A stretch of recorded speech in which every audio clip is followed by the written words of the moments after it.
నమస్తే అండి. సార్ ఎలా అనిపిస్తుందండి సంవత్సరం పరిపాలన మీకు ఎలా ఉంది? పెద్దగా ఏం లేదండి.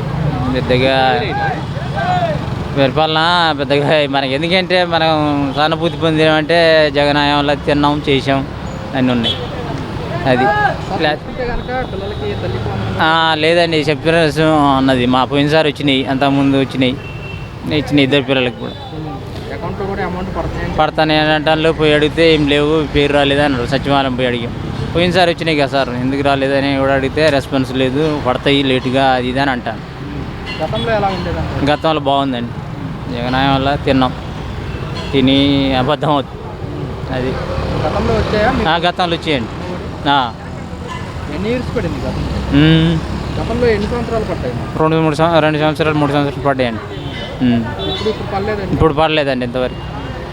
ఇంకా టైం పడుతుంది అని చెప్పేసి కూడా ప్రభుత్వం అంటున్నారు. అదే ఎలా ఉందండి మరి రాబోయే రోజులు ఎలా ఉండబోతుంది? మరి కానీ జగనాయంలో మంచిగా ఉందండి. జగనాయంలో బాగుందండి, ఎందుకంటే పరిపాలన మాత్రం చిన్నాం చేసాం. కానీ ఇప్పుడైతే ఏమీ అభివృద్ధి ఏం లేదు. ఏం చేస్తారో ఇప్పుడు 6 నెలలు చిల్లర అయింది వాళ్ళకి. ఏం అభివృద్ధి అయితే మంచిగా మనకేమైతే కాని రావట్లేదు. జగన్ గుంటూరు పర్యాటన సరే అండి, బాగుండదండి. మేమైతే ఆయనకే ఎక్కువ, ఎందుకంటే ఇది చేస్తాం వచ్చిన కాంచి కూడా మేము ఆయన సపోర్ట్.